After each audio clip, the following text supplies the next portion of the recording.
Être chef d'entreprise chez Vinci Énergie, ça consiste en quoi? Justement, pour nous en parler, je vais rencontrer Aude, qui dirige Actemium Nancy Plant Intelligence. Bonjour, je viens rencontrer Aude. Oui, ça va rejeter. Ah d'accord, merci. Bonjour Aude, Guillaume.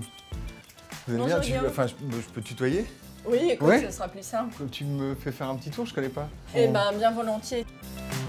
Bon alors, vous êtes combien ici? T'as combien de salariés sous ta Écoute, responsabilité? ici on est 24. 24 personnes, donc réparties entre l'électricité industrielle, D'accord. l'automatisme et système, les responsables d'affaires. Ok. Et toi donc, comment t'es devenu chef d'entreprise? Est-ce que c'est un truc que tu avais en tête depuis le départ? C'est-à-dire que Non. tu t'es dit, pendant tes études, tu t'es dit, je veux diriger une entreprise. Non, moi je voulais être technicienne. D'accord. Voilà, j'aime la technique, je suis ingénieure en génie électrique. Et du coup, quel est ton parcours pour arriver à ça? Eh bien, donc j'étais embauchée comme automaticienne. Petit à petit, j'ai pris en charge des projets. Ensuite, je suis devenue responsable d'affaires.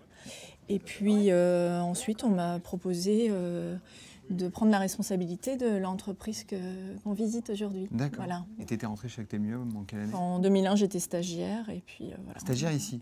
À Metz, oui. D'accord, donc tu es Ouais. passée de stagiaire à Ouais. chef d'entreprise en Ouais. 7 ans. Donc ici, on a notre coin pause. C'est aussi un endroit où les gens échangent beaucoup, également sur les projets, aussi bien vis-à-vis de nos fournisseurs, clients qui peuvent nous visiter, qu'en interne. Et vous pouvez montrer vos photos juste sur les... Ah oui, souriant sur les photos, ouais. Tes responsabilités, c'est quoi? C'est quoi être chef d'entreprise? Les ressources humaines, l'animation commerciale, la stratégie. Donc tu as une forme d'autonomie, j'imagine. Ah, on est très autonome, oui. Ouais. Oui. Vraiment comme dans une PME, avec la force du groupe et en particulier la force financière du groupe. Et la force également de ce qu'on appelle le maillage dans notre organisation. Ça nous permet, par rapport à une PME classique, de prendre des projets qui sont beaucoup plus importants pour deux raisons. D'un point de vue assise financière et puis d'un point de vue équipe. Ici, aujourd'hui, on a des gens qui viennent d'autres entreprises du groupe et qui viennent enrichir notre équipe pour faire face à la demande de nos clients. D'accord. Tout baigne là. Ouais. J'aime bien l'image du chef d'orchestre, c'est vraiment ça. C'est-à-dire qu'il y a bien sûr quelques idées qui viennent de moi, mais moi ce que j'aime avant tout, c'est que les idées viennent de l'équipe et puis qu'on les mette en musique et qu'on avance ensemble. Est-ce qu'il y a des choses qui ne te plaisent pas? Bon, je n'ai même pas d'idées qui me viennent. D'accord. Donc en gros, ça te plaît d'être chef d'entreprise? Donc ici, on arrive dans l'atelier. D'accord. Ici, on réalise les coffrets. D'accord. C'est voilà. une des... Là, on a une affaire en cours pour un client important.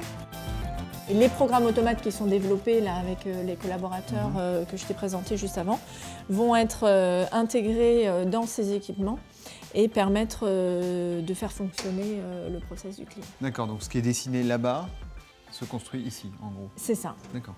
Et donc c'est ces armoires qu'on va retrouver chez le client? Exactement. Donc je t'emmène? Ouais, je te suis.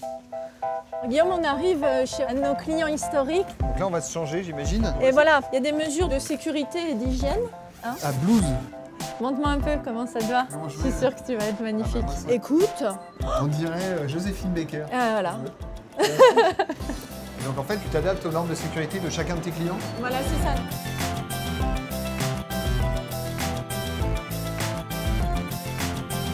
Donc tu vois là, c'est notre terrain de jeu. Alors tu vois Guillaume là, tout notre savoir-faire réside dans l'implantation là, de ces chemins de câbles. Et donc là, c'est le coffret, donc ça a été fait dans notre atelier. Mais là, c'est un réseau comme un réseau d'ordinateur. Là, c'est vraiment L'information, ah oui. Tu as tout un repérage que tu vas retrouver dans les schémas électriques. Alors ici, tu retrouves les armoires comme celles qu'on avait dans l'atelier, avec les organes de pilotage principaux.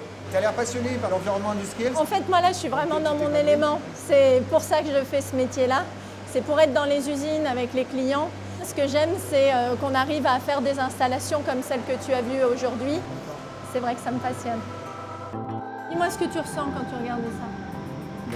Humilité. Une certaine émotion. Les lunettes vont s'embuer. Et donc ça, c'est les retours de toutes les armoires électriques que j'ai vues avec vous.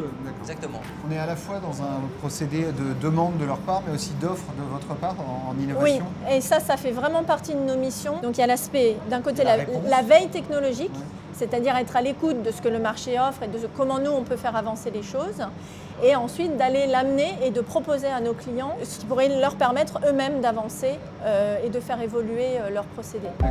Là, on est à quoi, à 2 heures de chez Actemium. Tu me disais bureau, que ta zone d'intervention, je ne sais pas si on dit ça comme ça, c'est beaucoup plus large en fait. En fait, notre expertise fait qu'on est amené à intervenir partout dans le monde. On vient de terminer un chantier en République tchèque. D'accord, ah oui. On a actuellement pour d'autres clients des commandes pour le Mexique, le Brésil. Je suis amenée à me déplacer très régulièrement.